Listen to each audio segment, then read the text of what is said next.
right. Welcome everybody to episode 67 of the Dumb Marks podcast, the year-end review episode for the Dumb Marks podcast. We will not be on air live next Saturday, which is Christmas, nor the following Saturday, which is January 1st.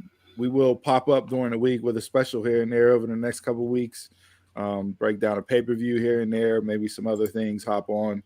But other than that, you won't get your regularly scheduled Dumb Marks podcast until January 8th, the relaunch new year, and excited for that episode whenever we get to it. Got a nice little surprise for the fellas on that episode. So, gentlemen, how we doing today? We good? Yes, we are. Doing good. Yeah. Mm-hmm. I see Jay, you're festive. You got one ornament on a tree that looks like, better late than never. So that's how it's been for like 5 years.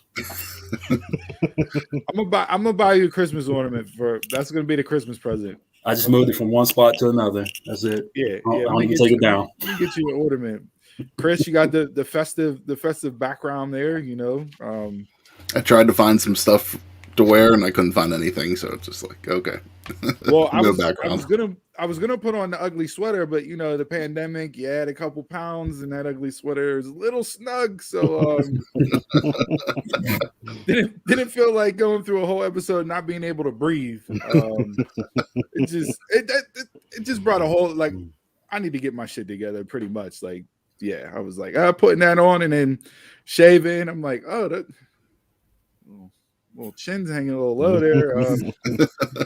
Yeah, so I'm gonna get through these next 2 weeks here, and then like everybody else, we'll start off the new year fresh, and hit at it and grind. I got an idea that I think I'm gonna work on that might be exciting and add some more content to the show, and we'll see where that goes with that. So, with that, all that being said, everybody mad dash, everybody done with Christmas shopping. If you're buying gifts for people, no.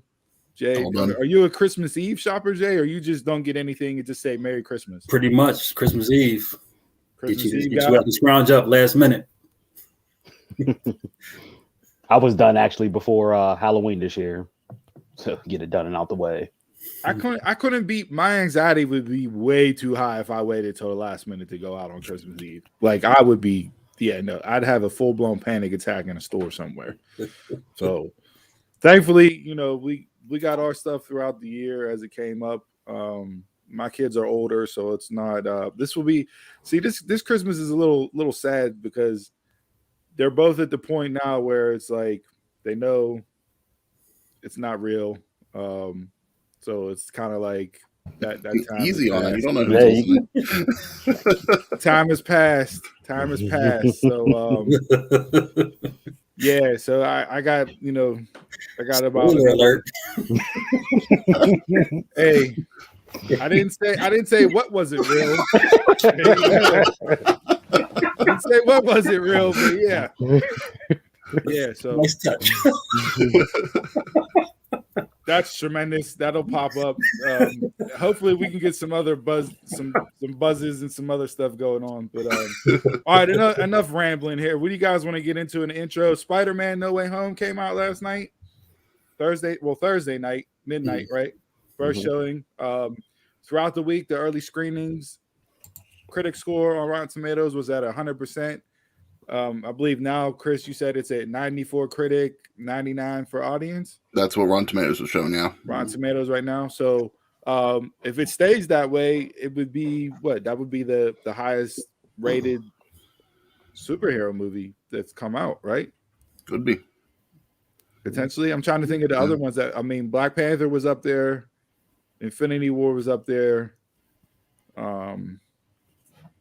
Captain America Winter Soldier was up there. Just running through the list off the top of my head right now. Spider-Man Into the Spider-Verse was up there. So like all the good ones. Yeah, but to be number one out of all that, especially with all the hype leading into this movie, I'm glad to see it hasn't disappointed so far. So I am going to see it in a few hours. So we'll see. Don said fuck the crew. Pretty much. Thanks for the invite, bro. Appreciate it. No heat check, no nothing. Yeah, nothing. Just just went on Fandango by himself. Oh, I'll purchase a ticket. Nobody wants to see that. Yeah, no. Hey, it's a dog-eat-dog world, so. Oh, this guy. Okay, that's how we're doing it today. Dog-eat-dog world, right? Okay. All right, I got Christmas cookie bake off today in my house. Got friends with the kids coming over. We're going to do some Christmas cookie decorating and a little hot chocolate bar. So getting all that stuff, get ready to get set up. So it'll be hot chocolate bar. Yeah. What's on that? That sounds interesting. Obviously, you're not invited. Obviously, the hot chocolate. Well, this is for the kids, and yeah, Donald. If it wasn't for the kids, you still wouldn't be invited. I'll walk up there like they did Scarface's mansion. So we'll have the hot chocolate already made, and then we got a bunch of different, candies, caramels, marshmallows, some cookie sticks with chocolate filled cream in it, some French vanilla sticks with French vanilla cream filled sticks to put in it. I got to go down and grab a thing of Bailey's for the adults so they can have the adult hot chocolate. So yeah, it should be a little fun afternoon with the kids. Decorating some stuff in that, and get ready for the rest of the festivities leading into next weekend. So good to go there. Anybody got anything else intro wise? I don't know if we got snacks this week. I think there's a couple. Chris, you said you had a couple entertainment things too. Yeah. So I saw Disney Plus announced this week that Free Guy is going to be on Disney Plus. Nice. Watching that. Yeah, that's going to be launching on February 23rd. So not too far away, but announcing that up early. And then in a couple weeks, on I think it's January 17th, is Betty White's 100th birthday. Oh, we got to protect Betty White, national treasure, living legend. So on her birthday, some of the movie theaters are going to be showing Betty White 100 Years Young, a birthday celebration. So that's like her birthday party across the country. That's tremendous. Tickets went on sale yesterday. Make a TV special. Make it Betty White Day. We'll turn it into a national holiday. Exactly. So yeah, it's supposed to. I don't know if it's going to be like a previously made thing, but it's supposed to be interviews with people that she's worked with and friends, and show clips of her stuff over the years. So it could be pretty cool. Nice. They asked if she was going to be going to. There's going to be a Golden Girls convention in April. The first Saw one. that. Yeah. They asked if she's going to go, and her management said she doesn't travel anymore, so she won't be at the convention. But this is a way for everybody to celebrate her. You can do via satellite. Yeah, Skype. She can zoom in. She can zoom in and join the convention. Give a little message. But no, that's 100 years. I mean, crazy the amount of stuff that she's seen. I that always fascinates me. Like, I think my grandmother, when she passed a couple years ago, she was 80. She would have been 89 that year. Just like the amount of things that you see in that lifetime, like, is insane. Like, I can't even imagine it. I mean, well, hell, you think of just all the things that we've seen in 40 years, 35 years, like, you know what I mean? So some of it's changed for the good, some of it's still the same, but it's still just crazy to think about the amount of stuff that one person has lived through when they get to reach that age. So can't even imagine it. I know I'm not going to hit it. So yeah. One last entertainment thing. NBC's working in the UK on their own network. It looks like it might be called Sky, or they're working with Sky. But with that, there's going to be a Saturday Night Live UK adaptation, and they're in the early developmental of that right now. I think that would be hilarious. There's I know Comedy Central. I don't know if it's Comedy Central UK or whatever, but they used to have a UK version of like a roast battle between comedians. Yeah. And they would just stand up on stage and just crack jokes on each other. And that's hilarious. Like, it would never fly here in the States nowadays, but like, no. Yeah. But yeah, so hopefully that'll make its way on air over here. We could see it somehow, because I think that would be funny to watch. I'd like to see the adaptation and how different it is. Yeah. Presentation wise and everything else. You know what I mean? Definitely be some different humor. Oh, for sure. Absolutely. So, all right. So that's everything I had in entertainment. You want to get into snacks? I had a quick gaming thing. Okay, Real quick. This week Sony announced that PlayStation are going to have faceplates on their PS5 now. So they came out with all the colors of the new controllers, and they're going to be $55. So a lot cheaper than people originally thought they were going to be. And what's the point in the faceplate for color faceplate though? $55. I don't want a white system. Yeah, people. People don't want the white fins on the system, so they're going to be black, red. What they have, they're all like the cosmic colors, and the 3 new colors that came out with the controllers would be Nova Pink, Starlight Blue, which is a baby blue, and a purple. Create the infinity gauntlet of PS5 colors. Yep, so it's going to be all of them, and the controllers are going to come out first in the end of January, and the faceplates I think at the end of February. New controller, $75. Cost too much for a controller anymore. Is that what the regular controller costs too? Yeah. The regular white and the black controller cost $70, but these new color ones cost $75. Yeah, pay for that extra. Yeah, it's the premium colors. The little drop of color that they put in mix. Yeah.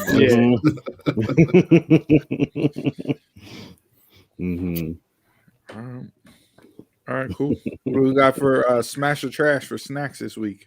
All right, first up, Jason, you're. That's right. Yep, absolutely. $3 for fancy plastic.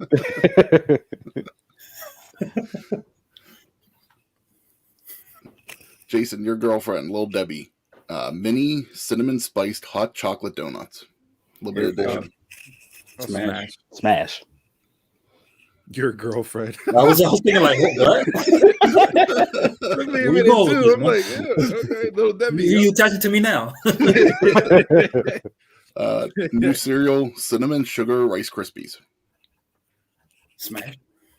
Trash.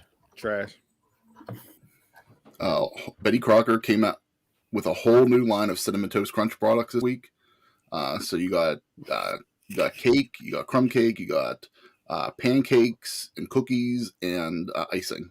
So trash them all. Smash. Jason, that's smash for you? Oh yeah, smash all. Yeah. 2 other pancakes, Lucky Charms and Dunkaroos flavor. Smash. I want the Dunkaroos frosting too. I just had Dunkaroos. I just had a box of Dunkaroos. Found them at Sam's Club. Delicious. It was amazing. Like I was 7 years old again, sitting in lunch. It was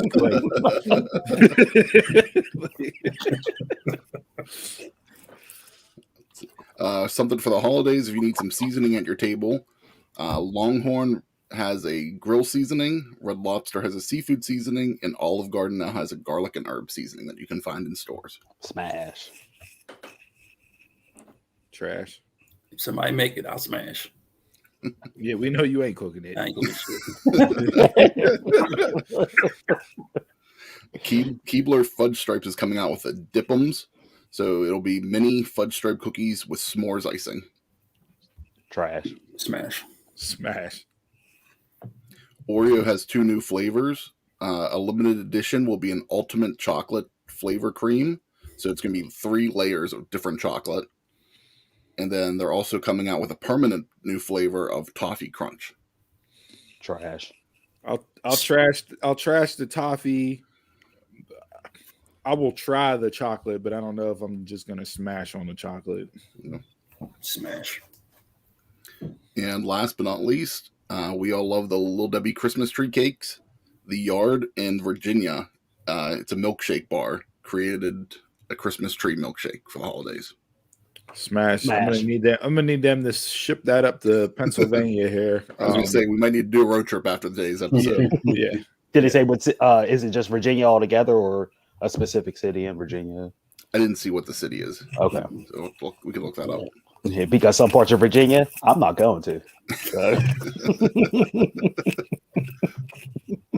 Call up Hangman Page, have him take you around. That's all I got for Smash or Trash. All right. Well, let's get into Bell to Bell.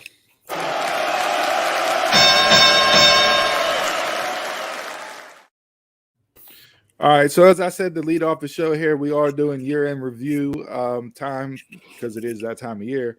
So we will run through some year-end stuff here, wrap up the year that was in pro wrestling, maybe touch on a few things from the week that caught our eyes, and then we have a fun little come up with a stable based on your first name edition of fantasy booking, so to speak. That came across somebody's Twitter timeline that I saw and plucked that a couple weeks ago, and I figured why not do it here today for the yearly wrap-up show. So what do we, Chris, you can rattle off, what do we want to get into first as far as wrap-up goes? What are the let's pause, rewind.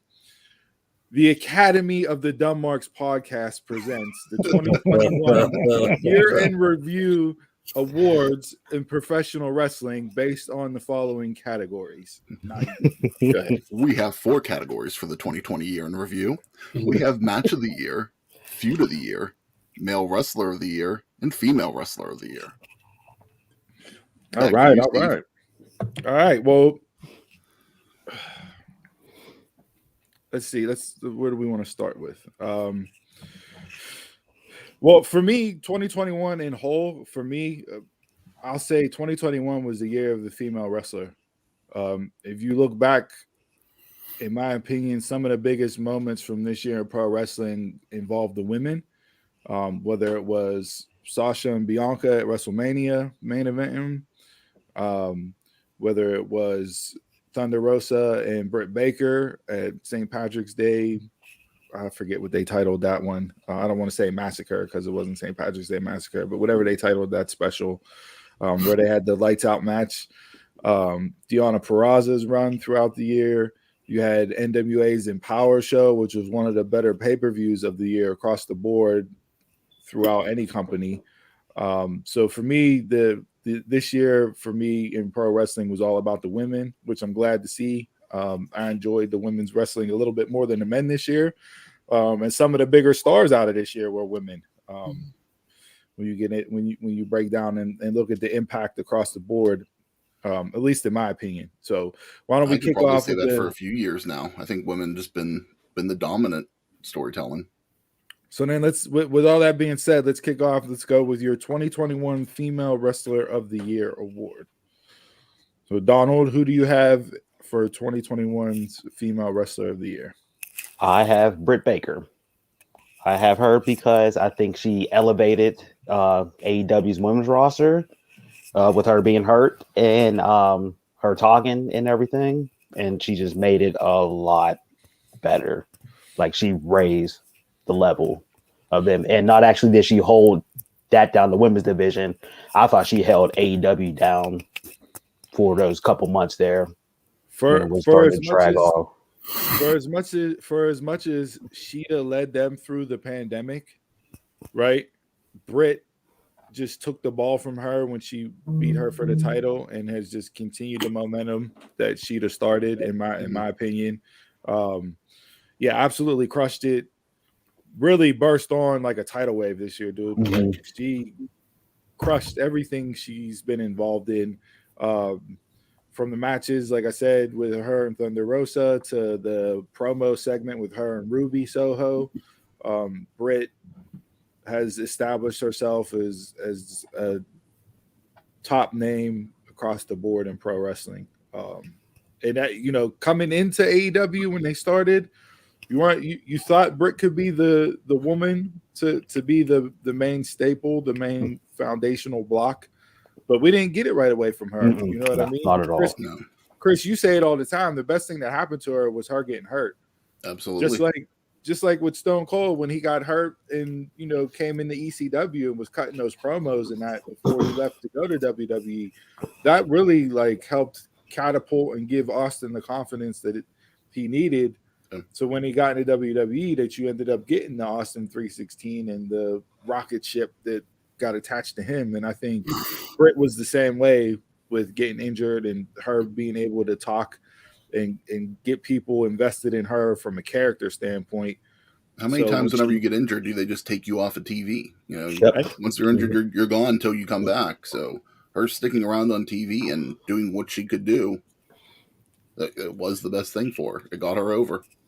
I mean, we see, and this is a little different comparison because Bailey to me was already established, but she's been off TV since she's been hurt. Yeah. Right. Mm-hmm. Yep. AEW has continued to leave wrestlers that are injured on their program that are going to be big parts of the company. You see it with Ricky Starks, right? Mm-hmm. He hasn't gone away since he got hurt, and Britt's the same way. So I think it does a lot for the character. It gets people more invested, and then whenever they do come back to the ring, it just helps you connect even more once they get back in there and start wrestling again. So Britt's a hell of a choice. I'm not mad at that for female wrestler of the year. There, I'm okay with that one. Jay, what do you got? Bianca Belair. Okay. Rumble win, WrestleMania win. Hasn't taken too many pins this year. Does the latter half of the year hurt her at all compared to some of the other women in different companies based off of like from SummerSlam through now? Putting her with Dewdrop a little bit. Well, they had a good match 2 weeks ago. Yeah. That was a really good match. You know, I'm not mad at that feud because I think, you know, Piper Niven can work and is good. I just think the steam and the momentum that she had, the way that whole SummerSlam thing shook out for me kind of like tainted her run this year.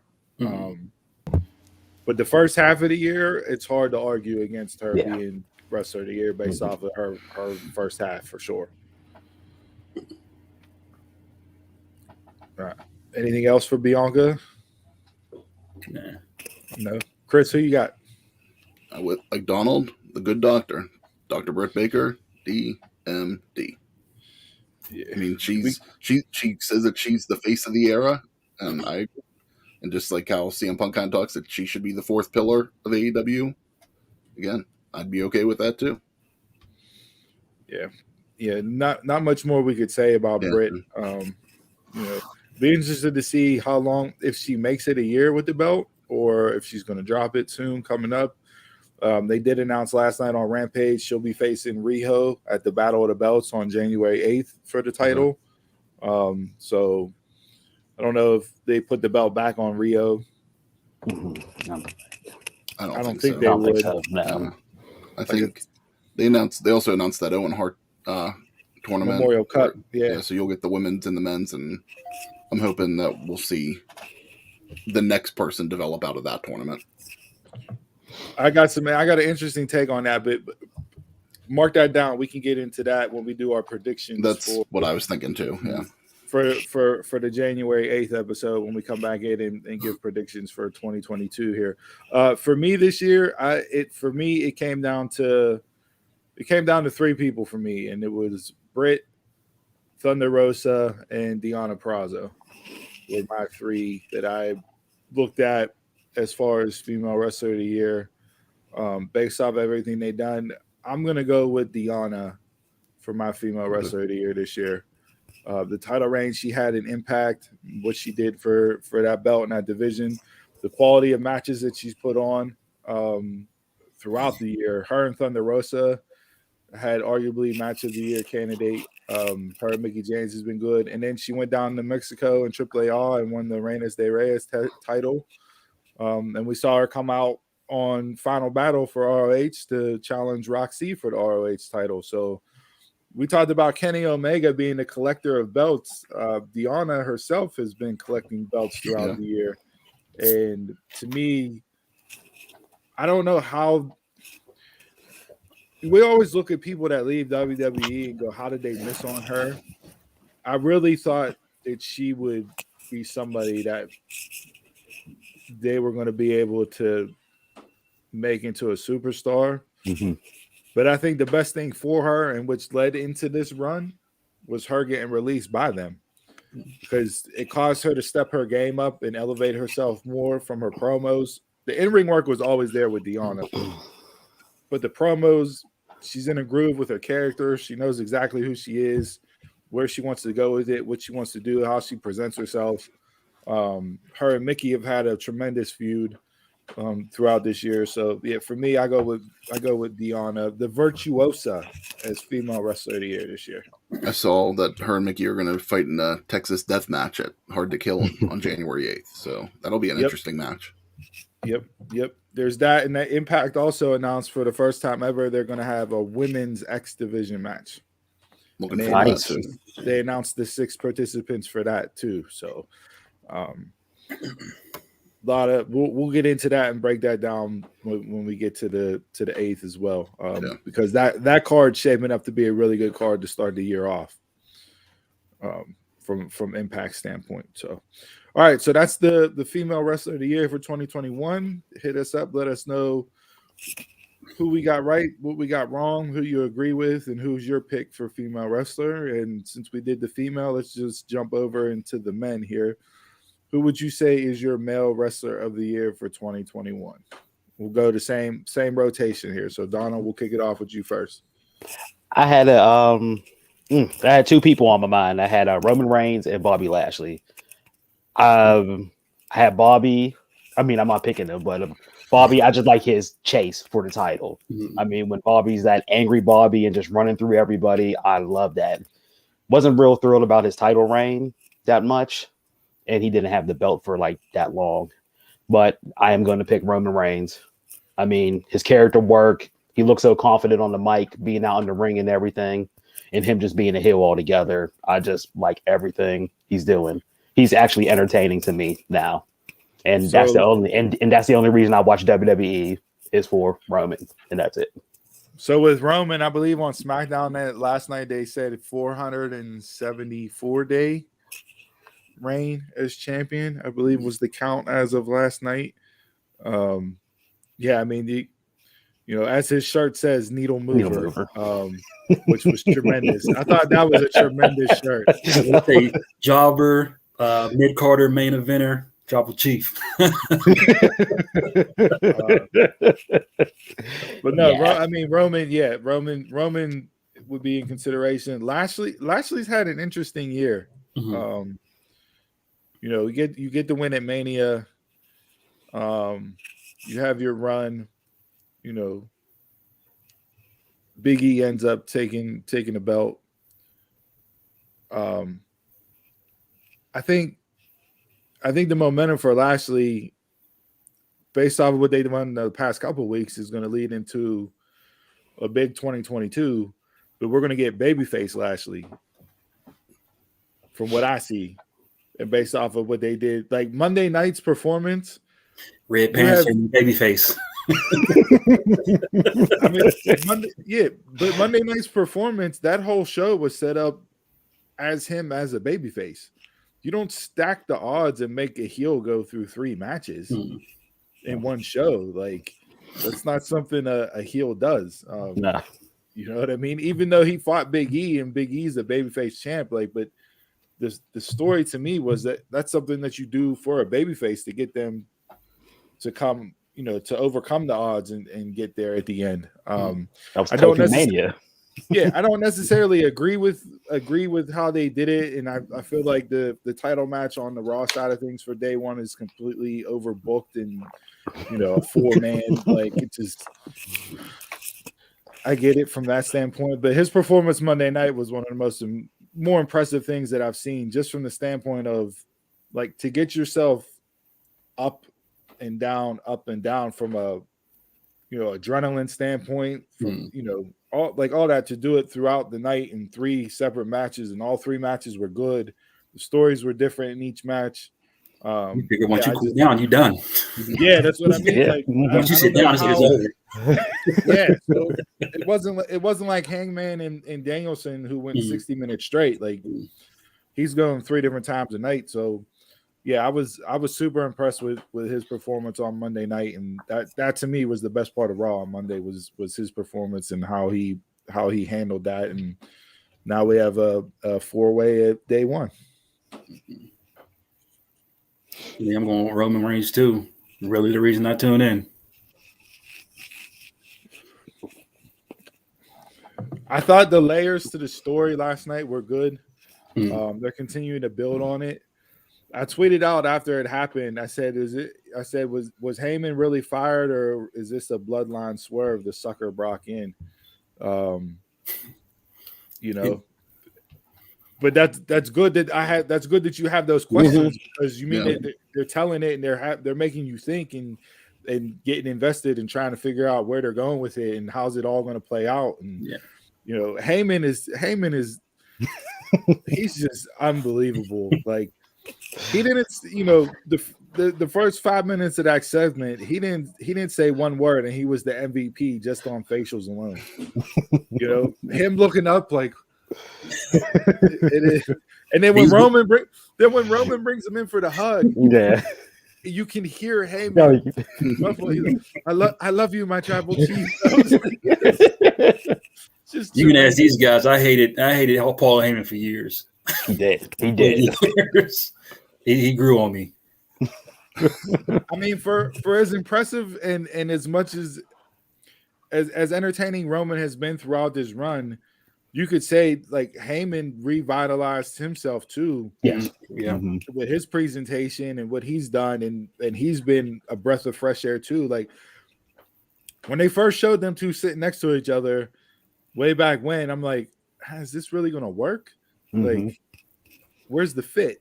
And them together, they've knocked it out of the park the entire time they've been together. So we'll see how the story plays out over the next couple of weeks and where we go from here. But last night I was very entertained by the main event segment there with them two in it. Chris, who you got? I came down to two people. The two that from my male wrestler of the year was between Josh Alexander and Bryan Danielson. And I decided to go for the way he left WWE and the impact he's had in AEW. I got to go with Bryan Danielson for the male wrestler of the year. I thought he had a great feud. I thought he had a great storytelling, great feud to leave WWE, getting put back in the main event, loser leaves town type match, career-ending match that he had.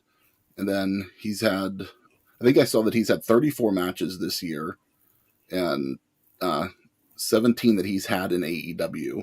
He's wrestled somebody different each time. And he's had some amazing matches in AEW and had some good matches in WWE towards the end of his run. So got to give it to my boy. Yeah, Danielson, that's you main event WrestleMania night 2. You leave that company, and then you're in the main event multiple times already in AEW in your new company with, like you said, different opponents, and arguably match of the year. We'll get into this, but you could have 1 through 5 just of Danielson matches in AEW that could be up there for match of the year based off of what he's done. I mean, Wednesday night, him and Hangman, Ric Flair tweeted out, you know, afterwards, I've been through so many 60-minute Ironman matches in my life. I forget most of them, but you guys, Flair was the king of the Broadway. I mean, that 60-minute match Wednesday night was everything that pro wrestling should be, from the way he worked it, the roller coaster, the ups and downs they took you on. It was clear who was the heel. It was clear who was the baby face. False finishes, just everything about it screamed pro wrestling. And that, to me, was a hell of a roll of the dice by Tony Khan, putting it on for an hour on TV. 5 commercial segments you had to get through. And not only did they get through it, but the rating continued to grow as the match went on. So kudos to Tony for putting something like that on, to have an hour Broadway on television. Kudos to Heyman and Danielson for delivering. I don't know if you could find 2 people better than them two to deliver that. Maybe you have Omega and Danielson deliver that, but there's not too many people that I would say, okay, go out there for an hour on TV and deliver. The thing I liked most about that match is they didn't overuse pinfalls either. You know, they came sporadically through the match. It wasn't like, oh, I'm trying to get the win early. You know, it was more focused on the storytelling of that match, which is one reason why I think I prefer that match over some Iron Man matches I've watched, because in the Iron Man match, it's all about the pinfall almost too much these days. Yeah, I think the other Iron Man match this year that stuck out to me, which I was debating on putting, was Josh and TJP from Impact. That again was another one that was just a classic, and unfortunately not as many people saw it because it was Impact. But that one there, go out on YouTube, seek that one out and watch that, because that was just as good as Danielson and Hangman from Wednesday night. So yeah, Danielson, not mad at Danielson at all for Wrestler of the Year. From that standpoint, it's hard to argue based off of his body of work and what he's done. For me, I had Reigns, I had Danielson, and I had Alexander. So I had 3 out of the 4 that were mentioned so far in this segment for Wrestler of the Year. And for me, this is a little bit of a homer pick, just because prediction wise, I kind of said this guy was going to take off last year and have a huge 2021, and he did. So I'm going with Josh Alexander for my Wrestler of the Year.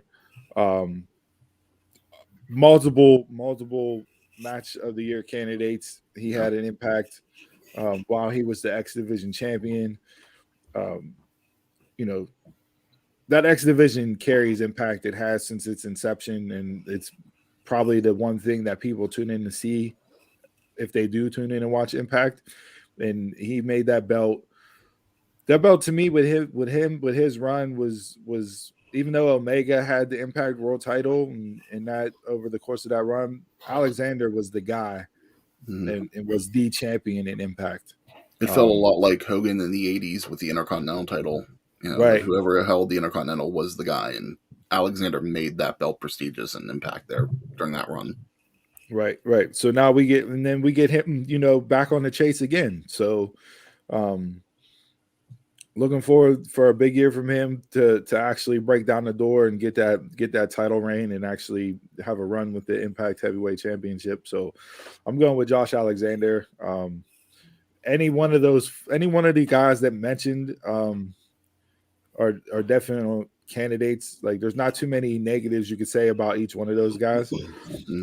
Do you feel that Omega should get any type of asterisk next to his run this year based off of the injuries that he had and what he dealt with and how he was able to work given those injuries? Like, do we look back at it and go, okay, he's he's absolutely insane and unreal that he performed the way he did given everything that what we know now that he had to get fixed surgically, dealing with the vertigo, the ring spinning. Like, to think back and see some of the matches that he had dealing with what he dealt with is pretty insane. So especially his and Daniel Bryan's match in New York, that was an insane half-hour banger. And no, I think if you put Kenny Omega in contention for Male Wrestler of the Year, there's an argument there. I don't think there should be an asterisk on him. I think he did the year well. He carried it. The only thing that was my biggest complaint with Kenny was they put him on the mic too much, and he just couldn't carry that. The addition to Callis and letting Callis talk more, I felt helped him. His promo style is different, and it's just it's something that hasn't necessarily connected with the U.S. audience, because Japan, like when he was in New Japan, nobody said Omega like on the microphone.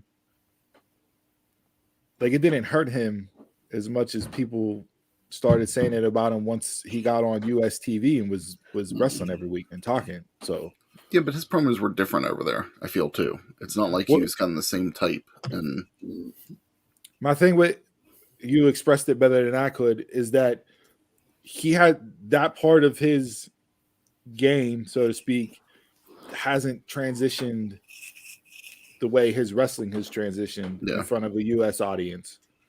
So, like, that's the only thing I think, like a lot of the times, I felt like too many of his promos on AEW went on way too long. Yes. It's like if he would have condensed them down maybe like 5 or less instead of being like a long-winded promo, maybe that would have helped out. Like hit more and instead of being more filler. But yeah, Omega's the asterisk that I have for this year. I wouldn't be mad if somebody brought that because the argument can be made based off of everything he did. Hell, after he won the Impact, the title off of Moxley and went to Impact, I mean, they had their numbers on Twitch that first episode there for Omega to show up where ridiculous from viewership standpoint. It was the highest number they seen on Twitch. Had to have been their best number in years. Yeah, so I mean, from a drawing standpoint and everything else, I don't know if the and we can talk about this after we run through these categories, because the forbidden door aspect of 2021 is an interesting thing to look back at as far as a year-end wrap-up too. So we can touch on that moving forward, or towards the end of this segment here. So all right, so that's male wrestler of the year. Let's go into feud of the year. For me, I had feud of the year. I had Seth and Edge. To me, a feud is multiple matches, just not one. I had Kenny and Hangman as number 2, but they only fought one time, even though it was a slow burning story to get to it. They fought twice. They had the match when Hangman beat him, so when Kenny beat him, so Hangman lost his title shot before he left to go on parental leave for having a baby, and then. And then the match at the pay-per-view when Hangman won the belt back. Oh, it tells me how much wrestling fatigue I have. I forgot all about that. but still, anyway, I go with Seth and Edge. That entertained me a little bit more than Kenny and Hangman did. Okay. So, I'll go Inner Circle versus the Pinnacle. You picking Jericho and MJF? That's picking AEW. Man, man. I mean, it's a Christmas miracle up here. Like in WWE, you don't have too many long ones. So, and then I was going to pick Hangman and Omega, but it was like off and on. Yeah. So, I mean the Pinnacle Inner Circle one, and you're saying Pinnacle Inner Circle, not just Jericho MJF, right? Yeah, no. The faction versus faction. Yeah, when you look at that and you look at the matches that spun off of it.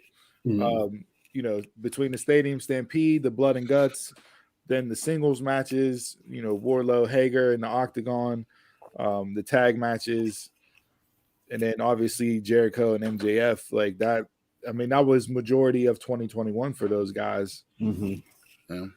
Until the last 3 months. Yeah. 4 months. So you're talking, 7, 8, 9 month run of that feud. I'm not mad at that. I'm not mad at that pick. See, I can praise the other company. Yes, you can. I'm flabbergasted over here right now. What you drinking in that bottle?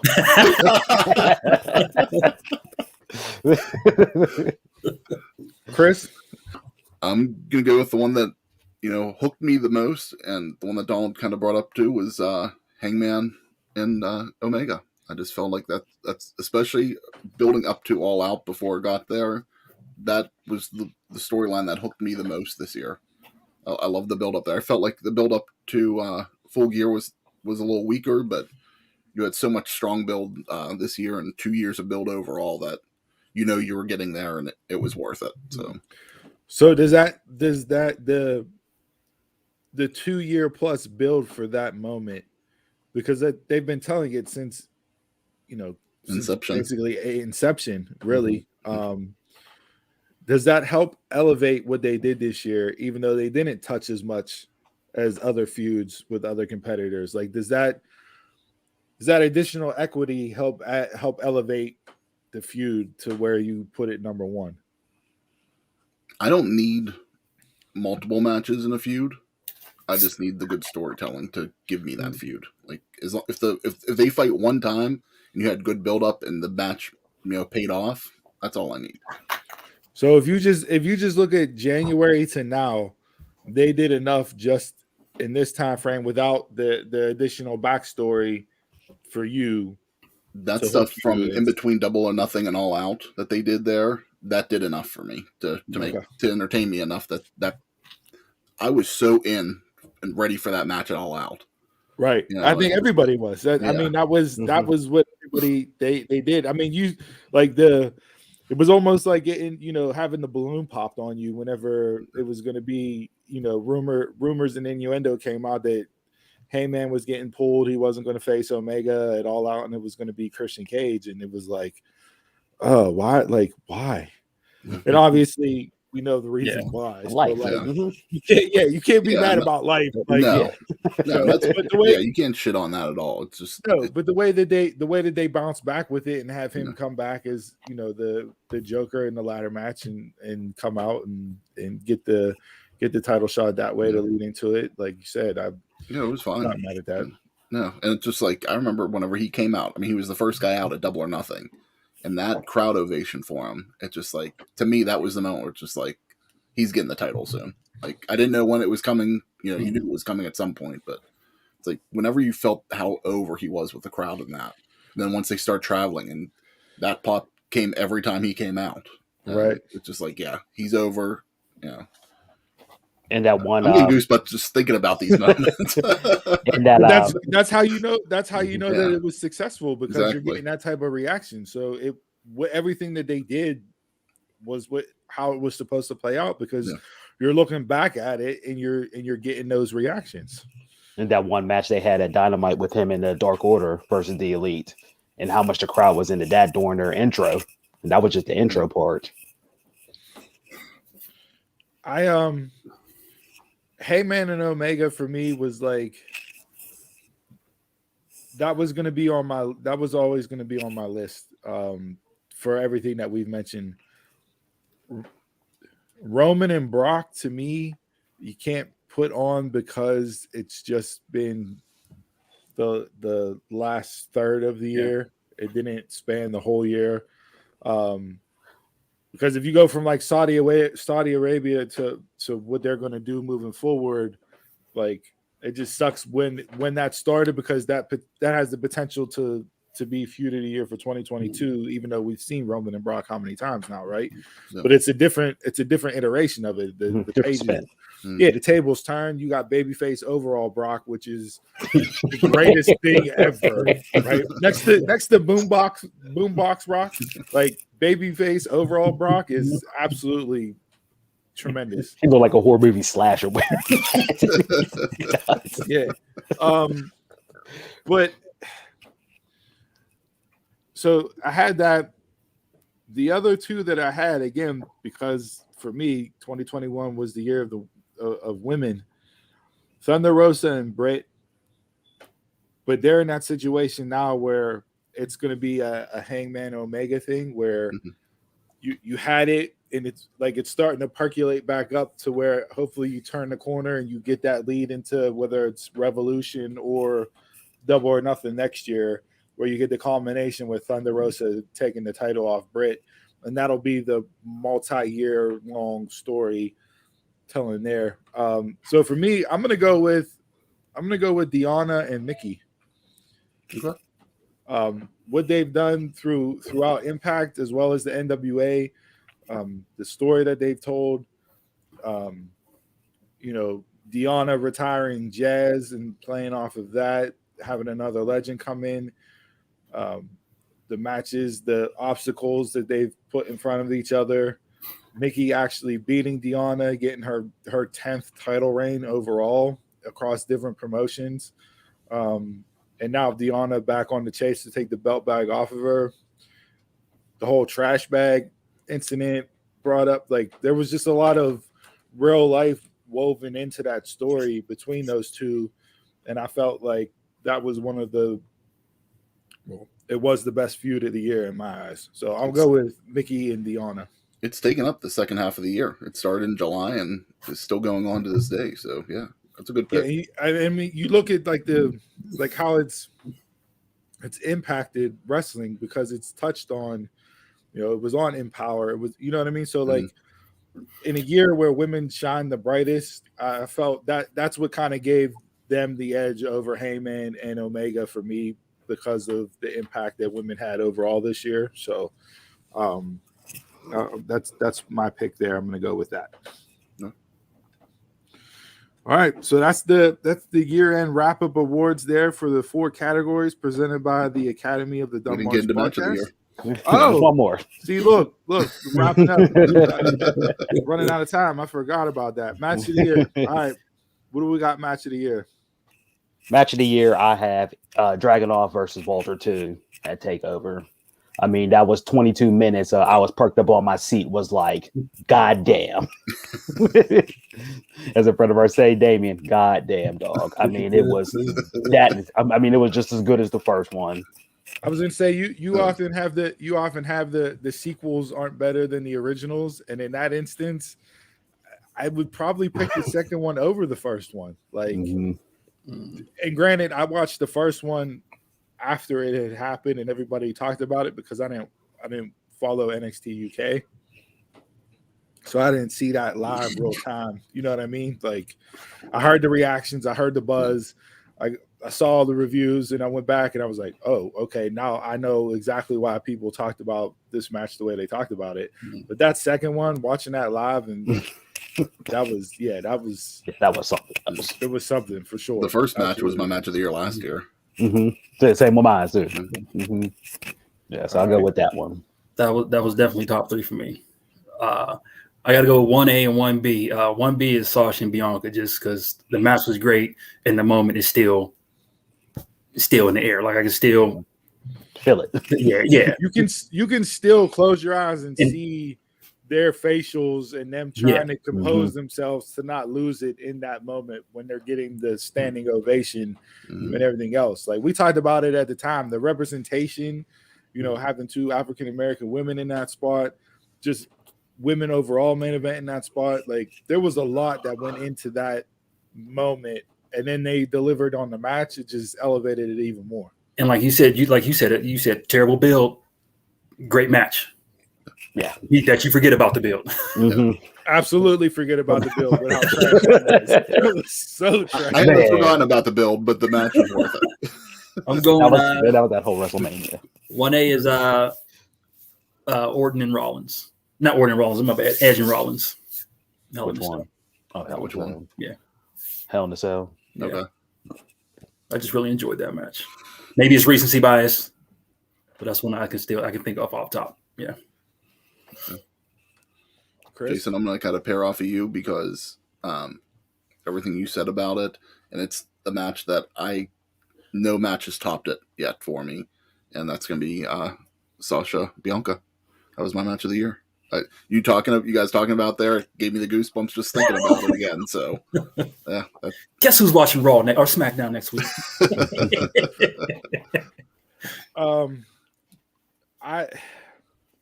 Jay, like you, it was like 1A, 1B, 1C, right? Like, I couldn't say definitively this is my one because the 3 of these I enjoyed them all the same. Donald Dragunov and Walter 2 was in my top 5. Sasha and Bianca was in my top 5. But the 3 that kind of encapsulated the year for me was Alexander and TJP, the 60-minute Iron Man match. Thunder Rosa and Britt in the Lights Out match. And then Omega and Danielson in Arthur Ashe, New York Slam. Those were my 3 that were 1A, 1B, 1C. For me, I'm going with Britt and Thunder Rosa. The things that you said about Sasha and Bianca, I had that same feeling from them too, but from a different standpoint of one,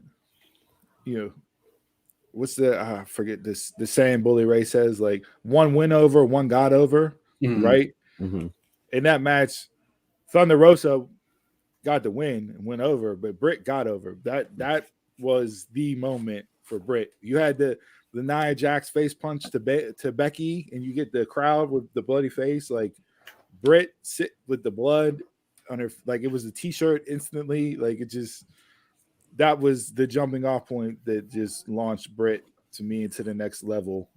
So I'm going with Thunder Rosa and Britt for match of the year for me. All right, you're the woman. Yep. It was heavy for me. Like, not that the men slacked, but for me, so many. When I was thinking back this week, just with each category, taking out the women's wrestler of the year because it's a standalone women's category, but match of the year, feud of the year, like they were just constantly hitting for women. Like, I wish Sasha didn't have the time off after Mania for all that would happen, because I think her and Bianca could have carried that over, and that probably would have been feud of the year. If you run that from Mania through SummerSlam like it was supposed to be, then yeah, absolutely. I don't think they would be hard pressed to push out of that spot. But yeah, it was just the women just kept popping up for me. So I'm going with the year of the woman in 2021. All right. So that's it. That's the Academy Awards, right? I didn't jump the gun. That's the 4 categories, yes. All right. So with that being said, before I pose the Forbidden Door question to you guys to wrap up this year-end review section of Bell to Bell, and then we can touch on some stuff from the week. We decided to come up with wrestling stables using our first names. Again, a little fun thing to do, something different. It was way more challenging than I thought it was going to be whenever we first looked at this. I was like, oh, this is going to be easy. I'll bang this out. And then like I started building the stable and I'm like, well, wait, I need some muscle. I need promo. I need a technical, like trying to work it out. It got a little bit more difficult. I'm not, it wasn't just picking your favorites. And my name threw a little challenge in there. And I'll explain that whenever I give mine. So we'll go in the same order again that we did with the awards, and we'll go ahead. So Donald, what's your stable using your name? So of course my first letter is D, so I have Dolph Ziggler, and I would use Dolph Ziggler in a better way than WWE used him. I hope so. I was not expecting Dolph, but okay. All right. O, I have Owen Hart. Okay. You'll see the theme of my wrestlers. N was kind of difficult, but you always need that jobber in the stable. So I got Nunzio. No lie. There's a name I would have expected. No lie. Nunzio was in consideration for my stable as well. I'm not gonna lie. For A, I have the leader, which is AJ Styles of the group, and L, I have Lita for the woman of the group, and she can also be the Valley for everybody too. The heel Lita, the one with the edge. So that's the one I need. And there's another D in my name, but everybody else has 5, so I cancel that D out. If I had to pick, it was going to be Dork the Clown for the head games. For Jay, I'm going Jay Uso. Main event. The main event. It was between him and John Cena. Like, I'm not putting Cena on my list. Jay Uso, Oscar, Stone Cold, Orton, and Nails. Nails was also in consideration. Orange jumpsuit. That was the first one I thought of. That was the first person. That's tremendous. I think I tried to go with like my Ultimate Survivor Series team more than anything. I went Cesaro, Hunter Hearst Helmsley, Triple H, Ric Flair, Ilya Dragunov, and Shawn Michaels. Dang, you got to. That's a nice. Man, that's a hell of a stable. That's like Evolution too. Nice. Yeah. So with mine, so I was going through my stable and I got to N, right? And I'm like, well, let me get a female in there. So I was going to put Natalia as my N, right? But then I was like, well, wait, I'll just do a male version stable and a female version stable. So that's what I did. I split it up between male and female. So my male stable. And as you can tell, he gave us the memo on that. So listen, that was a last second audible while I was doing this. And that's why he's not going to see Spider-Man. So my male stable, I got Samoa Joe, Tama Tonga, Eddie Guerrero, Vader, Eddie Kingston, and Nick Gage. Okay. I like that. Yeah. So I got talkers over there. I got brawlers. You got brawlers, boy. I got muscle. I got crazy. I got everything you need in a stable. I wouldn't want to go up against that stable. I'll send Nunzio out there and get his ass whooped. That's what you go in the locker room after that match, and they might shank you afterwards. Right. So for my female version, S. This was difficult for me, and I'm probably leaving a name off the list. But I was gonna try to cheat and use Sheeta, but that's obviously not her first name, so I couldn't use Sheeta. Yeah, everybody calls her Sheeta, right? Mm-hmm. Except when she's announced. Oh no, you could do it because Japanese culture, they flip their names. That's right. That's a good point. So because I was going to use Okada for my O, and I was like, no, let me just play it straight. Okay. So I'm gonna use Sheeta for my S. I got Trish Stratus. No. Who's you going to use?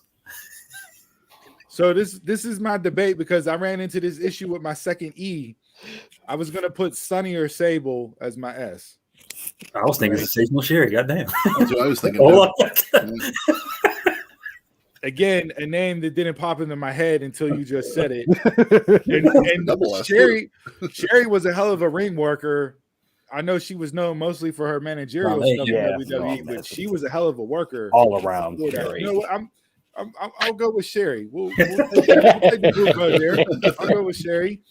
So I got Sensational Sherry. We got Trish Stratus. I got Elektra Lopez, Victoria. Yeah.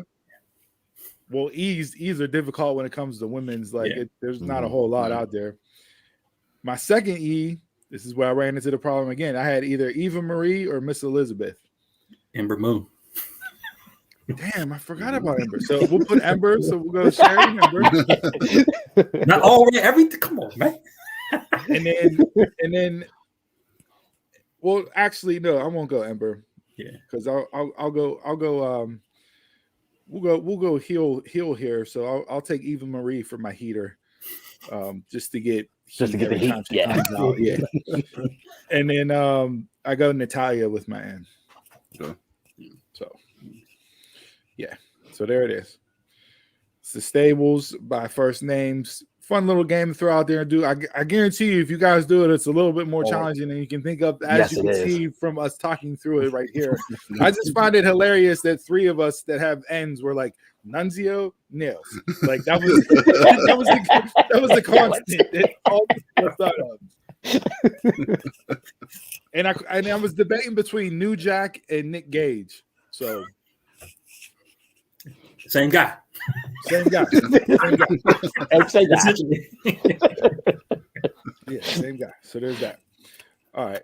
So there's that. And then I guess lastly here, before we touch on anything current from the week, the Forbidden Door. We saw it kicked off this year.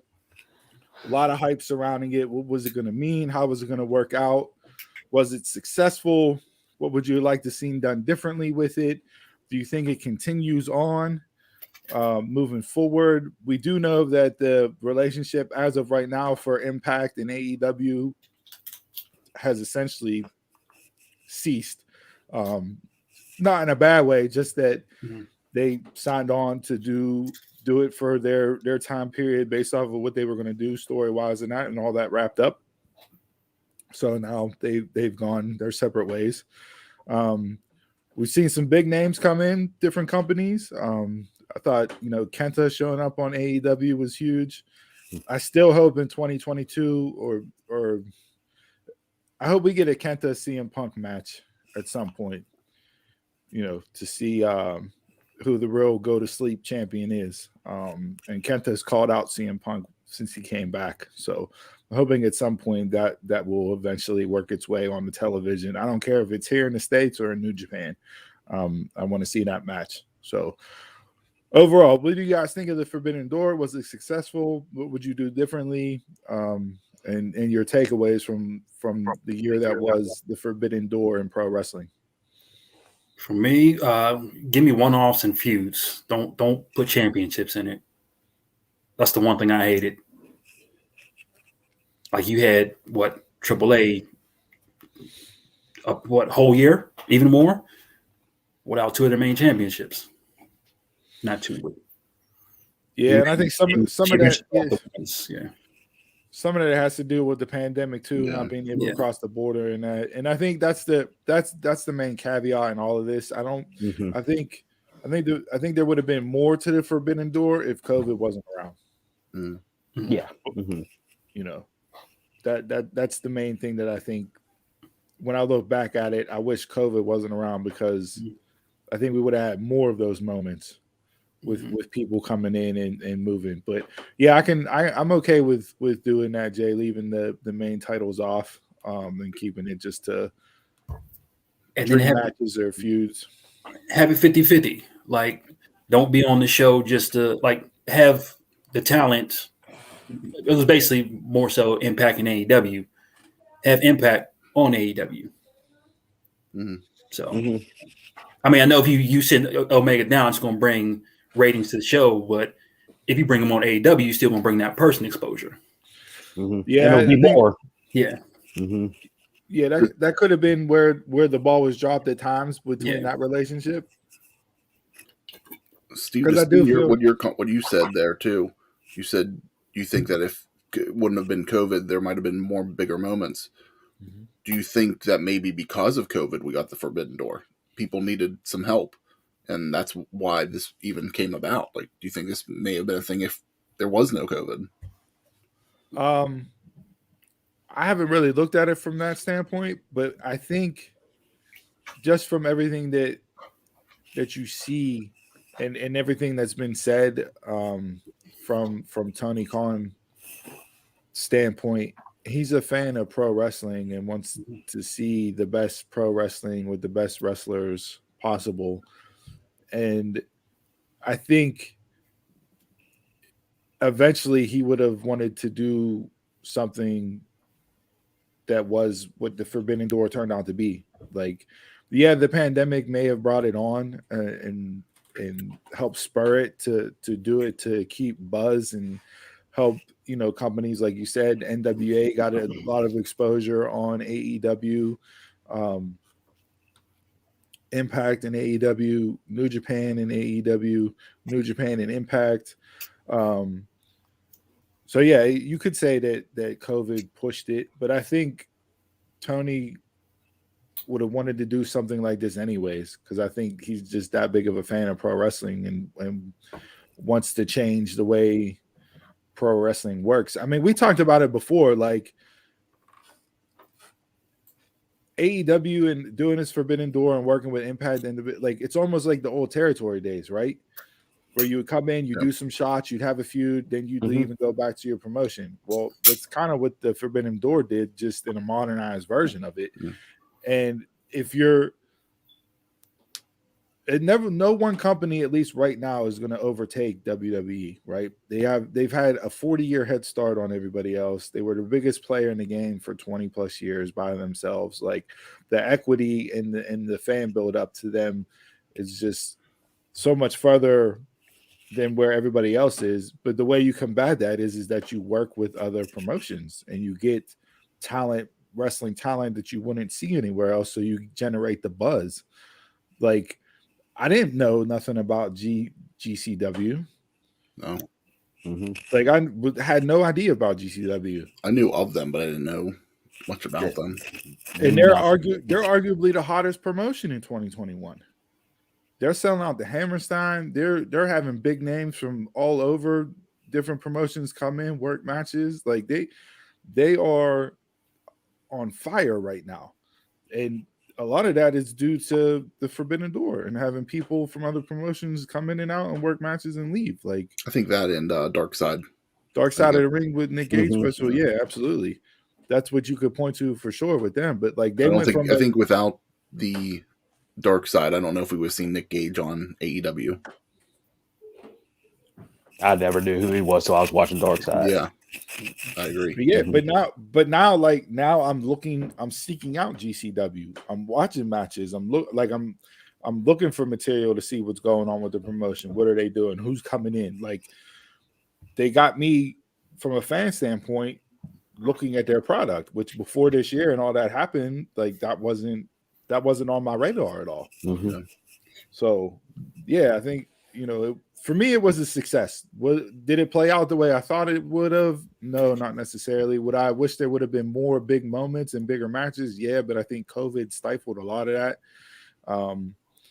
I don't think it's the end of the Forbidden Door, but I think we'll see a different version of it. And I think the Forbidden Door will play out more with the smaller promotions. And we see it on the indies already. You know, it's been going on in the indies forever with people jumping from different promotions on the indie level wise. But I think that next tier up promotion, you know, your GCWs, your NWAs, your Impacts, like those, hopefully we don't know what ROH is going to look like when they come back, but I think that's where you'll see more of the Forbidden Door and not so much AEW being the catalyst of it.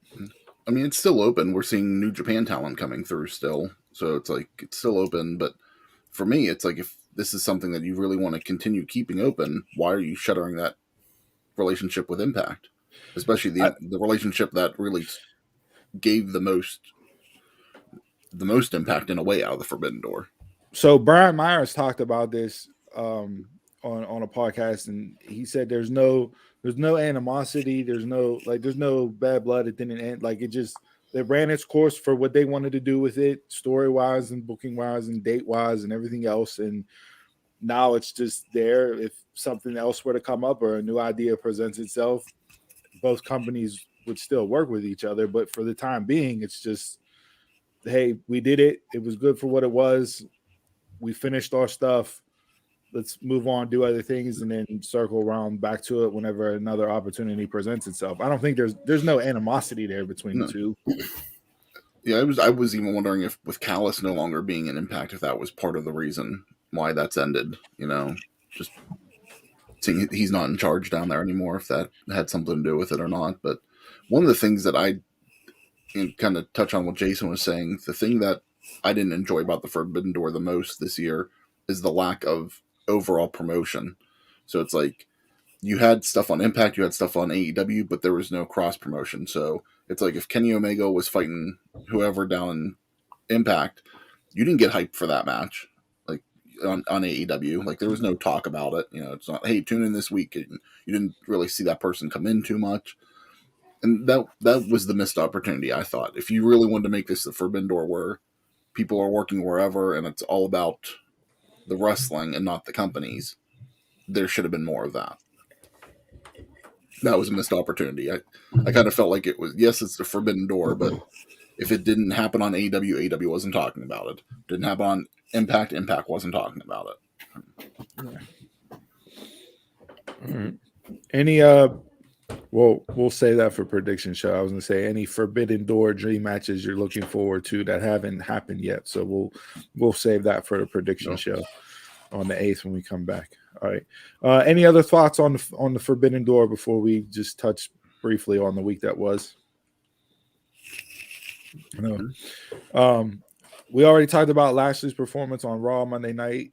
Anything else from Monday night stick out to you? There was the Miz Hall of Fame segment, but I'll bring that up when we return too. That'll be more of a prediction question. Yeah. Okay. That was fun. I enjoyed that. NXT 2.0 this week. How we talked about last week, Chris, you brought up NXT 2.0 versus WWF WWE 1995. I thought this week they went way overboard into that realm. And it was just, it wasn't a good watch for me this week. I didn't enjoy the show at all. I didn't like anything that they did character-wise, and it felt way too much in the other direction that I didn't want it to go in this past Tuesday. I'm enjoying Waller. See, I didn't like anything he did this week. Nope. I don't know why. I don't know why it didn't hit. I don't know. I think it didn't hit right for me, like with his delivery. Like, I like the story of it. You know, you're taking out the heart and soul of NXT and Johnny Gargano and everybody turning their back on him and everything else. And even the new blood with Braun Breaker kicking him out of the locker room and all that. I get it, but him, like Waller himself, I just you still got to grow on you or work at it. It's the same with me, but I enjoyed it this week. Yeah, like I hated that. The Duke Hudson, Cameron Grimes street fight, pulling off the wig, and that, like It's I Duke. hate that. The MSK Riddle Shaman segment was god awful terrible. That was such a shit show. One of the worst segments that they've done. I didn't enjoy any of that. I didn't. Harlan's debut with the squash. I don't want another monster. Yeah, like I'm getting like Kane, early Braun Strowman, and like nails all Nails. and it just does like, that's probably what Vince is thinking. Mm-hmm. Yeah, so NXT he has to put his finger on stuff that he shouldn't do, and then it gets ruined. You know what I want character jobbers. Like Brooklyn Brawler. Yeah, I want character jobbers. Barry Horowitz. You want I'm about to say Barry Horowitz. you want that? Yeah, I want your character jobbers. Keep everybody else have an even mix, but then your more character based people be jobbers. And that's the thing. You don't get the jobbers these days. You know, it's been a while since there's been jobbers. It's not just recently. Mm-hmm. They'll bring them back every now and then, but it's just like you don't have the Brooklyn Brawler, Barry Horowitz type jobber where that's their job. That's all they do is they go out there and they lose. And, right. Yeah. It's all about overall characters. Yeah. That was 2.0 this week. Dynamite, we touched on it, the 60-minute Iron Man Classic, Heyman and Danielson. Really good. I thought Sheeta and Deeb was really good too. I really enjoyed that match. You talk about a feud and multiple matches, like it's been a nice three match feud here, even though they've wrestled I think 4 times this year or 5 times this year, but this iteration of the feud has been a nice 3 matches. It's told a good story. Yeah. Those two in the ring together have tremendous chemistry. Serena Deeb, if she would have worked more this year, would have been up there in consideration for female wrestler of the year because she is don't put a belt on her. Well, she had the NWA belt. Okay. Yeah, it is right. Yeah. She had the NWA title. But yeah, those two are tremendous. The MJF Dante Martin match, I enjoyed the match. I enjoyed the match. I did. I didn't like the finish. What with the you mean like the ending to the match itself or the finish of the segment, like when they went off, how they went off air? The ending to the match. It just seems like Martin was in control the whole time and he gets put in the finisher submission and like tap real quick was like that felt so rushed. I definitely saw Ricky Starks coming out, so that didn't surprise me. Yeah. I actually expected more of Team Taz to come out and do stuff, but Were you let down by the lights off, lights on, and who was in the ring? Yeah.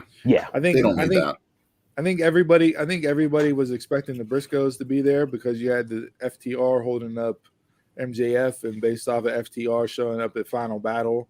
The way Tony kind of started talking, he goes, all the fans are turning their flashlights on to see who it is, and just like, oh, I was like, is that his like Firefly comment? Like I wasn't sure that's what he was trying to go with that or what. It's the other, yeah. So you get Sting and Darby, and then Punk comes out, and now you get the 6-man tag match, the main event, Dynamite this week.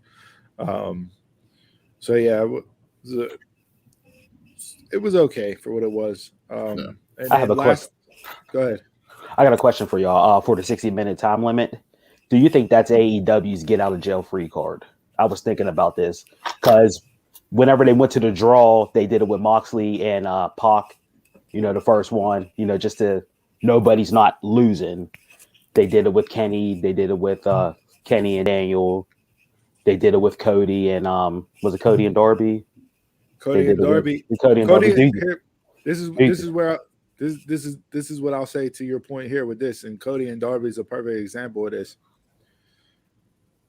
I think that 60-minute Iron Man draw that established Hangman as a champion and put a stamp on him as the guy because he could go 60 minutes with the like of Danielson. And yes, there wasn't a definitive winner, but that to me was the stamp on Hangman. Just like when Darby faced Cody, Darby went the full time limit with Cody, and it just stamped Darby right away. But Hey, those this are guy, 20, right? this guy's a star. That was 20. Yeah. So Mhm. for me, in this scenario, you could look at it as a cop out because, well, you're not going to have Hangman drop the title after a month. True. You're not going to have Danielson lose based off of the hot streak he's been on. So how can we wiggle around it? We'll have a time limit draw. Okay, great. But they went 60. Like, Yeah. to me, that match did everything to solidify Hangman as the guy, as the champion because of his performance in that match. So that's what I'll say there. Do they use it too often? I don't think so because there's only been a handful. But I think each way that they've done it, they've used it as a way to help establish a guy and instantly make a guy. Okay. Not that Hangman needed to be made, but I think Hangman needed to be made as a champion, if that makes sense. Yeah. I just wanted y'all thoughts That's on how- that because that's that how- was yeah, something I was that's thinking how I about looked at during the week. Yeah. It was just something that popped in my head was like, man, is this their get out of jail free card? But I just wanted to hear your thoughts. That was it. It's definitely an old school mentality. It's like that was old school bookers, what they used to do. Instead of WWE these days, they don't do it as much because they'd rather give you the DQ finish or something like Yes. that. It's like, so it's like I like that they brought it back. Either way, you feel cheated. Yeah, it's just a way to continue on the story, without finalizing it. Yeah, and Tony Khan was on Busted Open yesterday and was saying Bryan Danielson's still the number one contender and a rematch will be in the works. Jay, you brought up feeling cheated. Here's a question for you. Would you have rather have had it ended the way that it did, 60 minutes there? Or would you rather have had it been, say, in the second hour and they go to black without knowing who won? As a cliffhanger to get people to tune in. That's a good cliffhanger. You still feel cheated, but I'd be like, I'm glad they didn't do it on the WCW second hour. something. I'm glad they didn't do the second hour because in the first hour, at least, you didn't know. Like, is this really going to go the 60 minutes? When you started at 9 p.m., it's probably going to go this old. That was Bully Ray's point on Busted Open. He's like, you stooge it off if you put it on the second hour because you advertised 4 matches, right? They ran all 4 matches.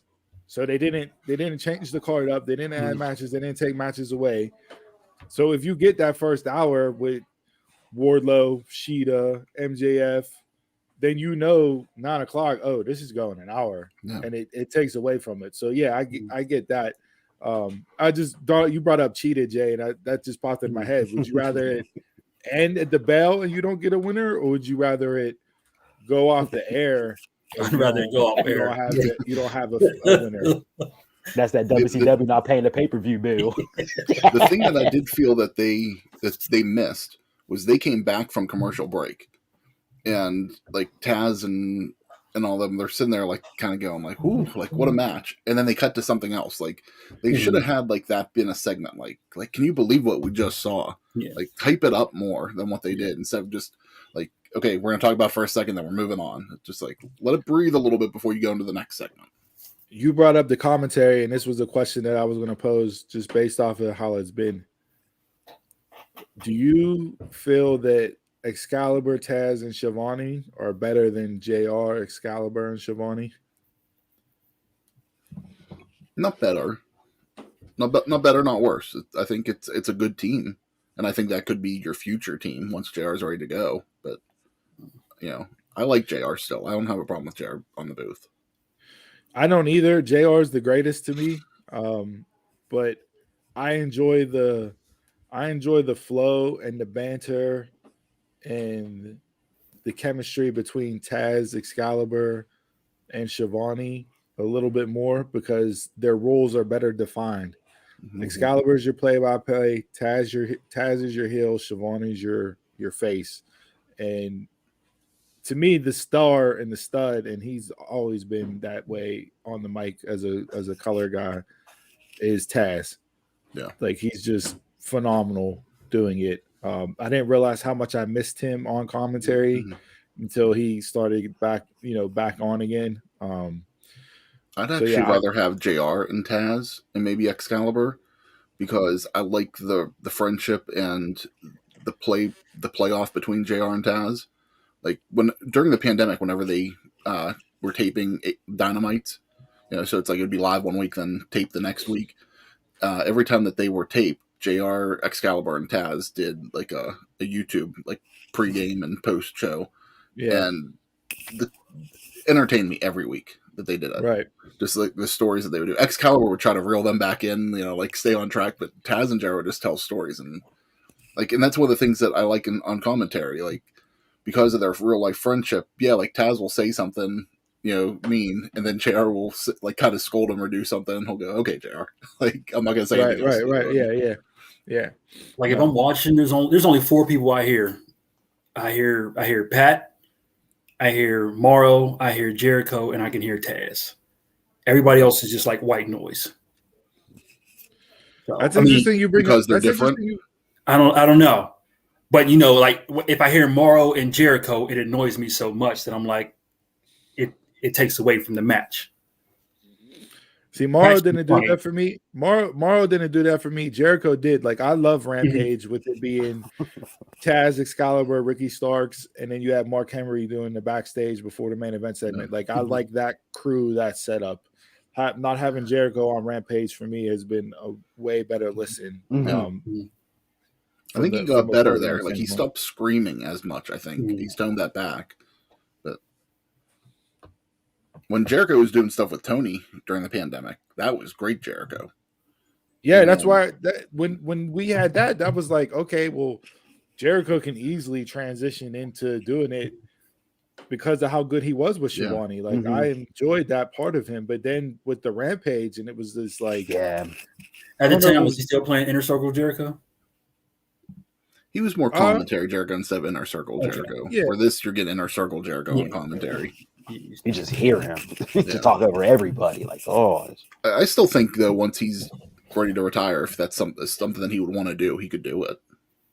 He would just have to change like he was before. Right. All right.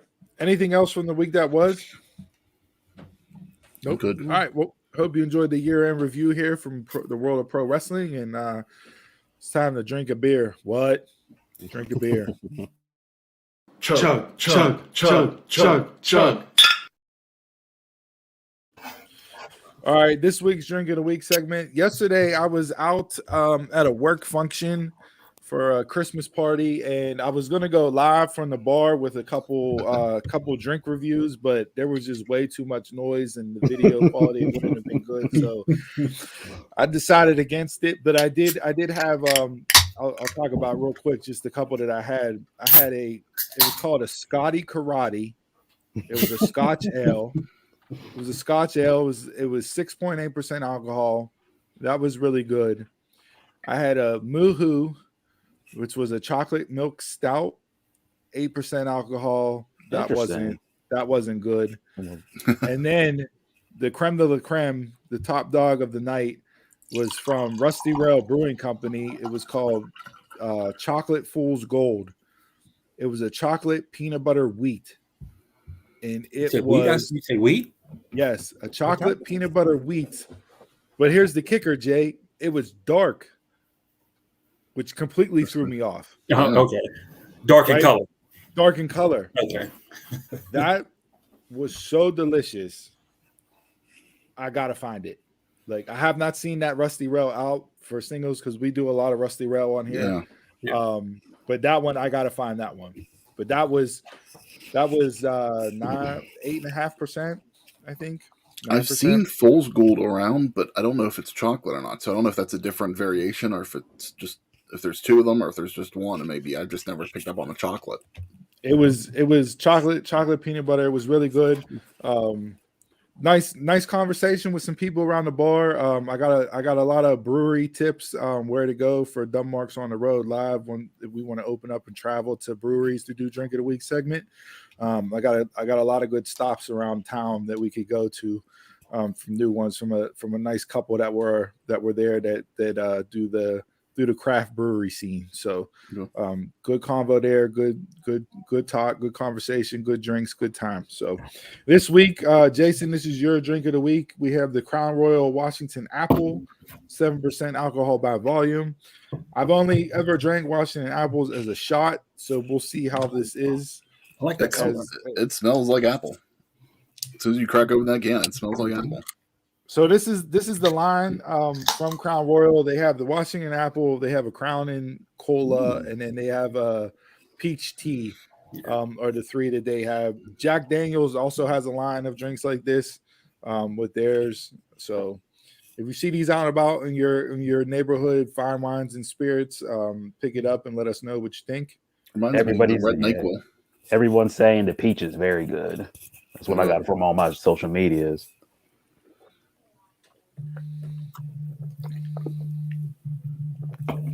It's just like doing a shot of Washington Apple, like literally. It's literally the shot in a can as a full drink. A little bit carbonated, absolutely. Yeah. But like now, I could buy a 4-pack of these, and if I'm doing shots, I'll just pour this into the shot glass. Like I won't have to make Washington Apples myself anymore. You know what I mean? Like I could definitely get in trouble with this. Yes. You know what? They need. What's the proof on here? Bring back bottles. 7. Put these in bottles. You'd rather drink this out of a bottle than a can? Yeah. You'd lose the carbonation with that. Huh? You'd lose the carbonation. So if you like the carbonation, you've got to keep it in the can. If you don't, you figure you had sodas in bottles. You had soda in bottles for the longest until they switched over. You know. I thought you meant like a bottle at the liquor store. Sorry. I thought you meant like bottle at the liquor store. No. Sorry. No, just a. Like I'm not. Your can's gone missing, Steve. That magic trick. Abracadabra. I'm not tasting can all like that, but I'm expecting tasting can every time I drink out of a can now. That's what I was gonna say. Like you don't get the aluminum taste from a can. Yeah, no. It's not like your pack of what was that? The trio. Yeah, the trio. The tipsy punch. That's what I call. I just call it the trio. No, I mean this is a Washington Apple shot in a can. Like if you like the shot and you want to drink it, that's fine. This is something you can, at if you're having a holiday party or whatever, for the females out there, I'd grab these and put them in for them to drink if they're, But I'm not mad or disappointed at this. Like this is standard Washington Apple for me. Yeah, so. If you don't have skills as a bartender and you just want to have some cocktails for the holidays, bingo. Yeah. Yep, Keep it simple. This is good. To me, for a holiday party, because of the color and everything else, you'd buy a couple 4-packs of these, dump them into a big pitcher with ice, and then just let people grab them as they go. Like holiday punch. Yep. So not mad at this. All right, 1 out of 5 sumo scales. What do you guys got? I have a case. There you go. That's the highest review Jay's ever given on this segment. Chris, I'll go 3. Donald, you went special, but it's pretty good. Donald, you went from high definition to standard definition. He's buffering over there. I don't know what's going on. The Wi-Fi. Donald. Am I drinking a can or am I not drinking a can? We don't know. Yeah, that's solid. I got no complaints with that. What do you give, Donald? Looks like you're back. Yeah. My Wi-Fi says it's on a strong signal, so I don't know. But I'll give this a 3.5. 3.75. Yeah, I'll go 3.75 myself. I wouldn't sit there and drink a whole can of that. Like I would definitely pour it out as shots for people. Yeah. So, but that's shots. That's that's what it is. Yeah, it's a shot. Like, so they just stronger as a shot. I don't know. No, it literally tastes the exact same way as a shot. It's just they put more of it into a can. Like it's literally all they did. They just filled up a can with it. Like, oh, you want a shot? Wait a minute. Yeah. Yep. Mhm. It's literally how you do it. Absolutely. Behind So, the back. all right. Well, that's the Crown Royal review for the Drink of the Week segment. As always, be merry, drink safely, don't drink and drive. Enjoy your holiday weekend with a few spirits. Raise your Yes. cups, brown paper bags, red and blue solo cups, bottles, cans, and to good ships and wood ships and ships that sail the seas. The best ships are friendships, and friends will always be.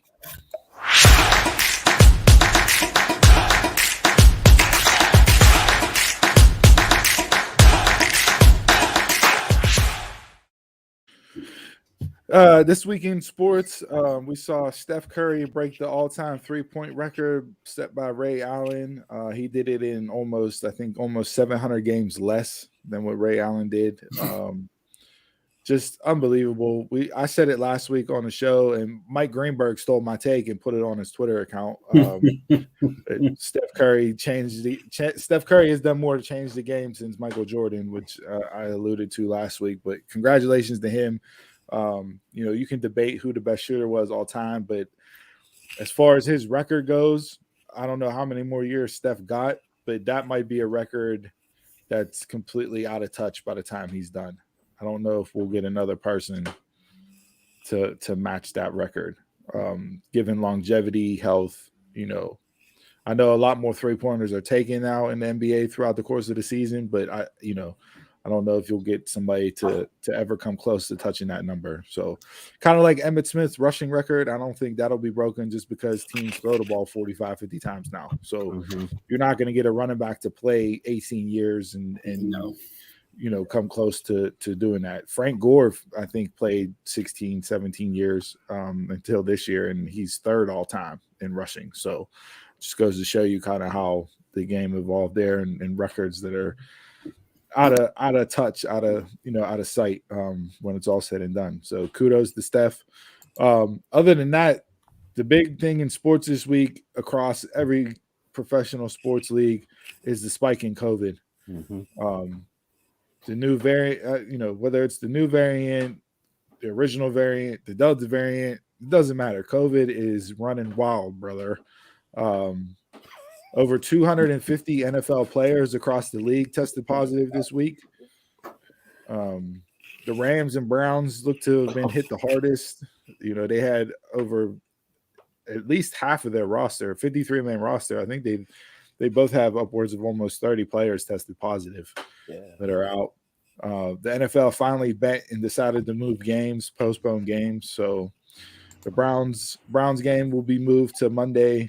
We'll get games on Tuesday now. So it's a mess. While we've been on the show, I got an alert that the NHL's implementing daily testing again.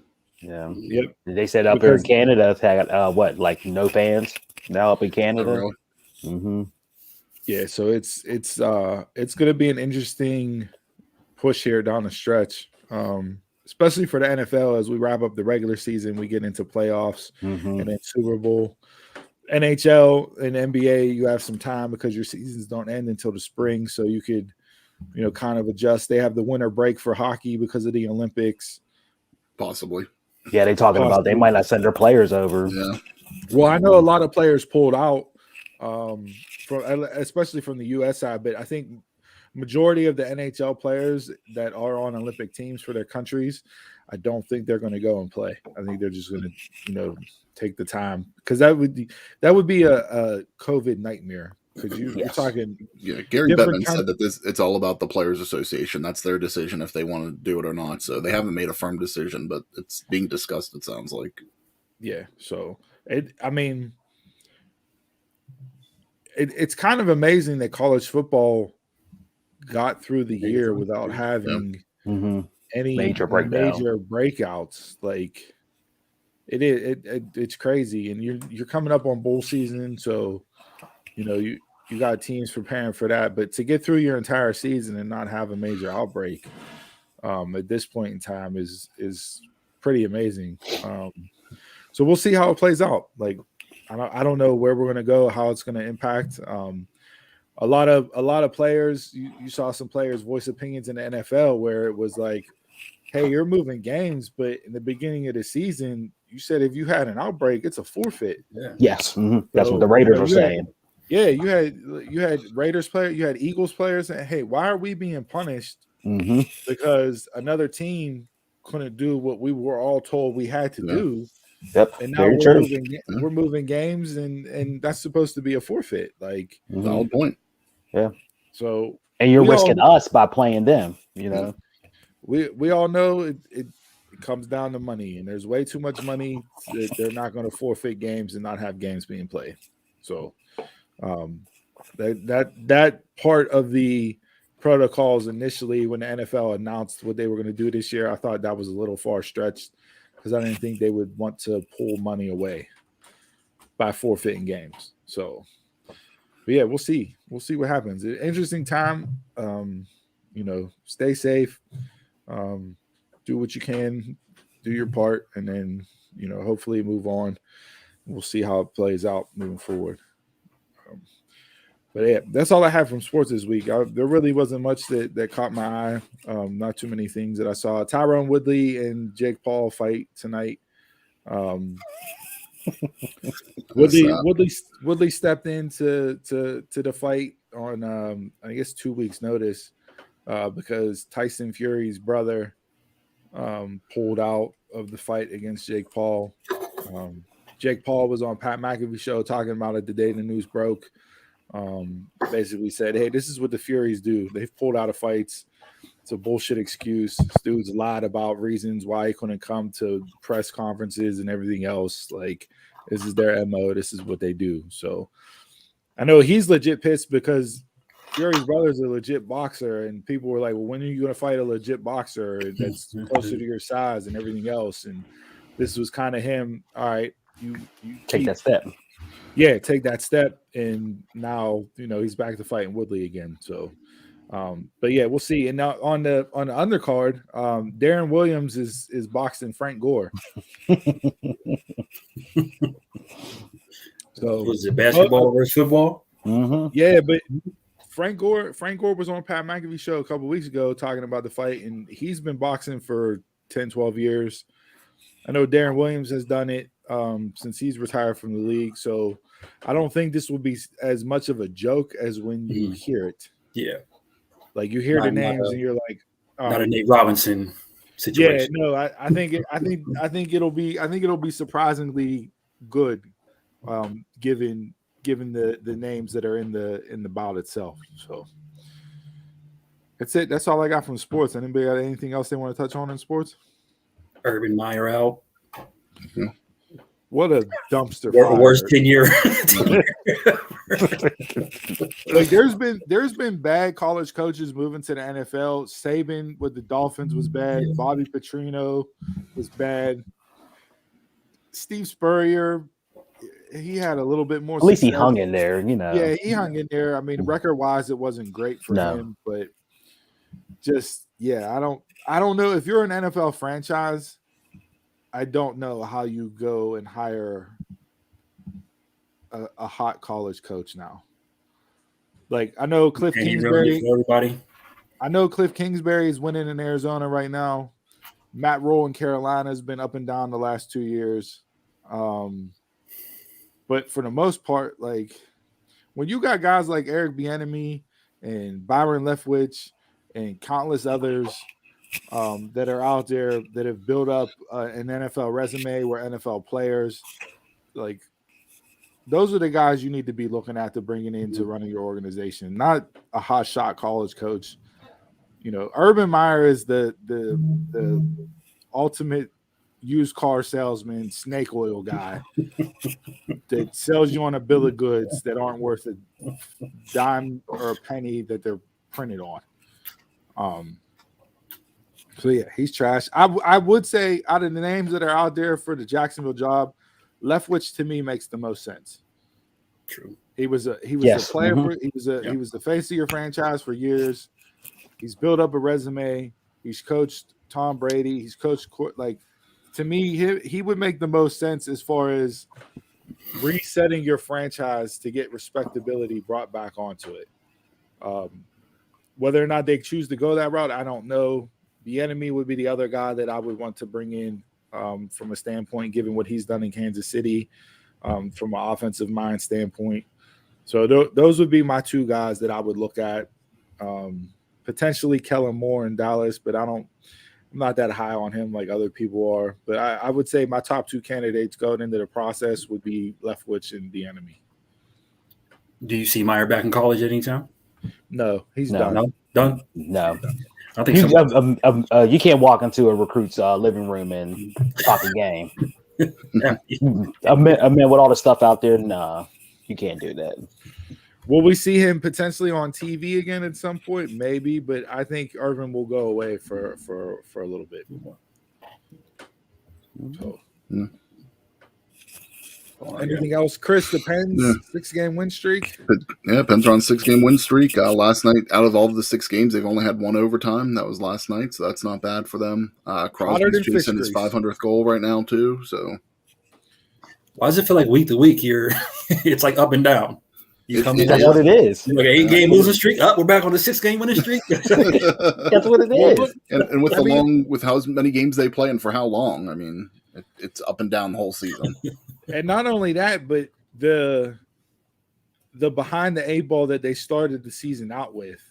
You had Crosby and Malkin out with injuries. You had a couple other players out with injuries. Then you had COVID come through and keep more players out. So, like, the fact that they were able to right the ship to even get on a 6-game winning streak at this point, that kudos needs to go out to Coach Sully there to getting them back to a point where I don't know if they'll be able to make up the ground that they need to, but going on a 6-game win streak will definitely help get points back. So and if the 2-week break for the Olympics does happen, we'll see how they go, in January leading up to that and where they come from. Because pretty much as soon as they come back, it's chase to the playoffs. So yes.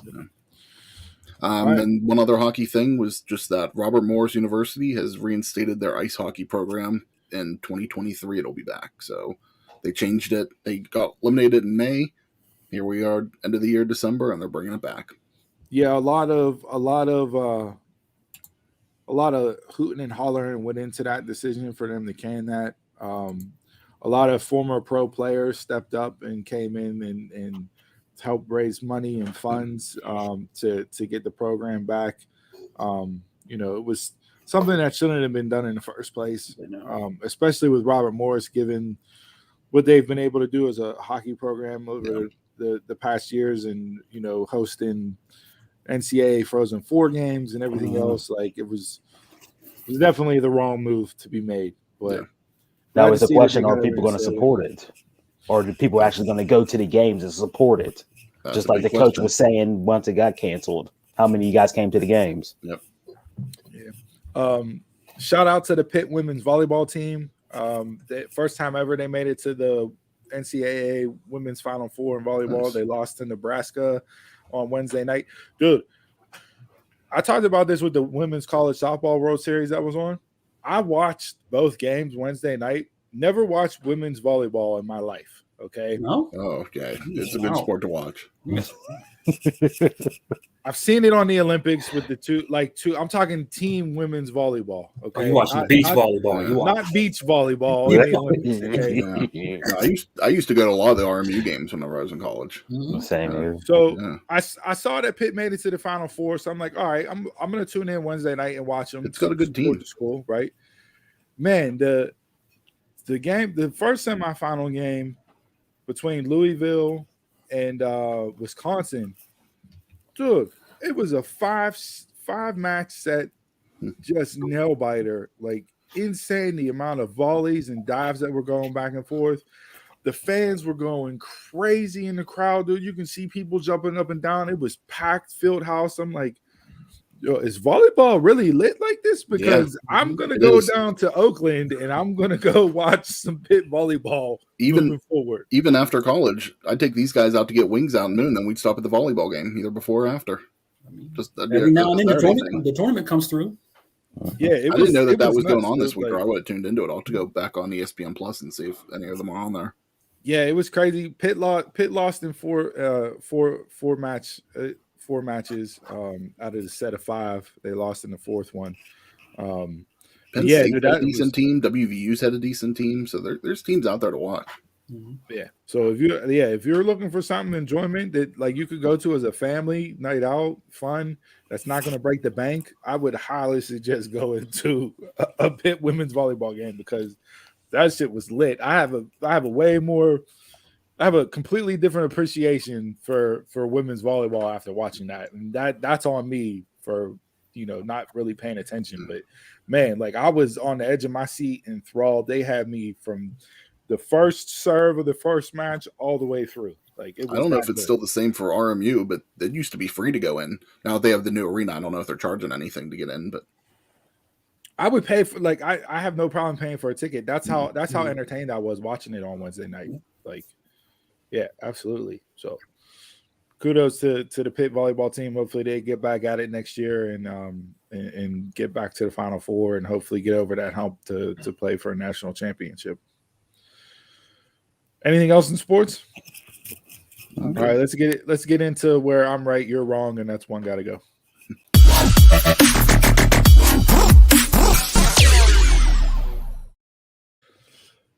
Jason, did any Christmas carolers show up at the house this week?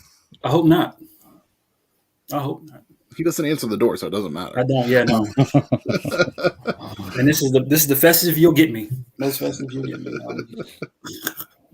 All right, what the pool say from last week's one got to go? The 12 days of Christmas gotta go. That was unanimous. As it right Look at this thing. Elias over here. Okay. On 12 days. Out of tune. Go to Damien for some lessons. Didn't you know you owned the guitar? Yeah, I tried to play it like twice. Got lessons. No. Gotta start a band over here. The Denmark band. Yeah. Somebody know how to play guitar? All right, Jason, it's your week, so set this up. Hey man, this is horror. We did Christmas like the whole month. I couldn't think of anything, so I'm going with family Christmas activities. At least I think that's what people do. Now you're pretty spot on with this list. Spot on. Okay. Say maybe. I know decorating the tree is like a standard, but I hate doing it. So. No, you're not far off on this list. Okay. This is. But it was like other good ones, like make a card. I couldn't think of shit, but yeah, go ahead. Who wants to go first? Don, do you want to start and work our way up? Yeah. My family does all these things but caroling because none of us can sing. So caroling got to go. Makes sense. Favorite on here is definitely Christmas movie marathon. Do that pretty much throughout December. I don't know actually if I've ever built a gingerbread house. It sucks. Really? Yeah, I don't know if I ever did. Never did. Maybe I did whenever I was a kid, but I don't remember it. I tried that work last year. Sucked. I used to do choir, junior high, high school, all that. So did caroling before. You went caroling? I did go caroling, yeah. You gotta bring Chris up, okay? My name's Kane. Bring it up, Chris. Used to like going caroling, so that's going to stay on for me. I hate decorating the tree. I don't do it. I haven't decorated the tree in years, so decorating the tree can go for me. This whole list is trash except for Christmas movie marathons. But I'd rather go caroling before I decorate a Christmas tree. It is the worst. I've been banned from decorating Christmas trees. Really? Yes. I love decorating the tree. Wait a minute. Let me.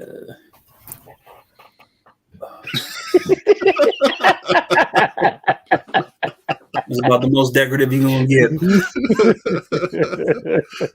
Yeah, I gotta go. I like the empties. That just is a whole other thing. But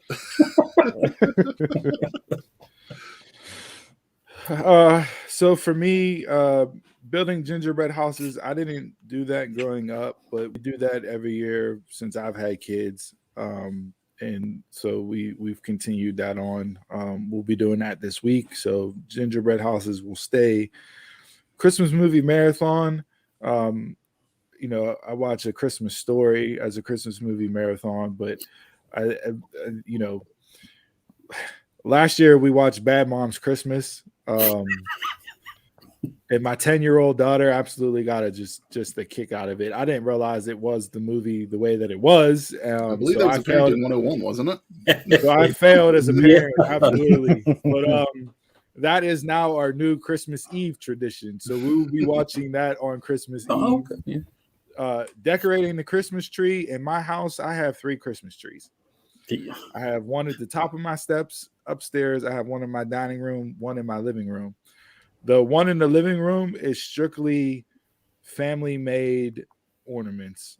So it's all the ornaments that my kids have made, ornaments that me and my wife have given each other, ornaments that we've received as gifts from other family members. So that's a family tree, and the kids decorate that themselves. So that one that holds a special place just from a sappy parent moment. That's what I like seeing on Christmas the most, is watching them decorate that tree. 3 trees. So I mean, that's impressive. Yeah. I think you need to open up your house during non-COVID times and let people come in and explore.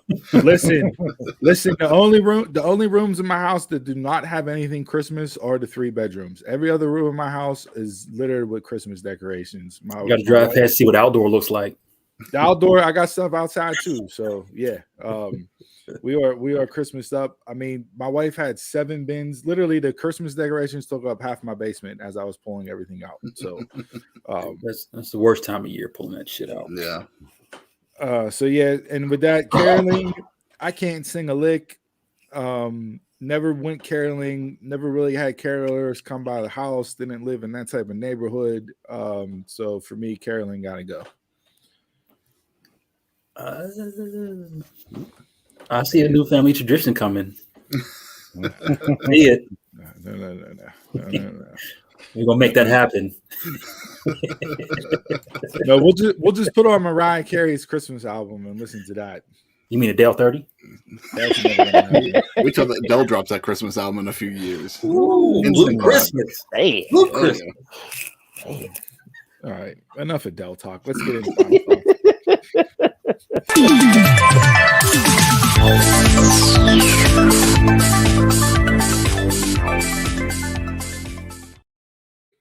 There's the real feud of 2021. Steve versus Me versus Adele. Adele. Absolutely. All right, guys. Thanks for tuning to episode 67. Before we send things home, make sure you subscribe to our YouTube channel and hit the bell so you get notifications when we go live each week. Like and follow us on Facebook, Instagram, and Twitter at DumbMarksPod. Don't forget our audio-only edition of the show is available on demand on all your favorite podcast platforms. And support the show by telling a friend about us and purchasing our official merch at prowrestlingtees.com/DumbMarksPod. It's a great stocking stuffer. Yes, sir. Before we send things home, one of the things I didn't get to touch on bell to bell. So it's the holiday season, not a lot of stuff, repeats on TV and everything. So is there a go-to wrestling pay-per-view that whenever you're sick at home or just want something to watch that you go and watch constantly, or maybe like right now, nothing on TV, you just put it on and it's your go-to, it makes you happy, enjoy.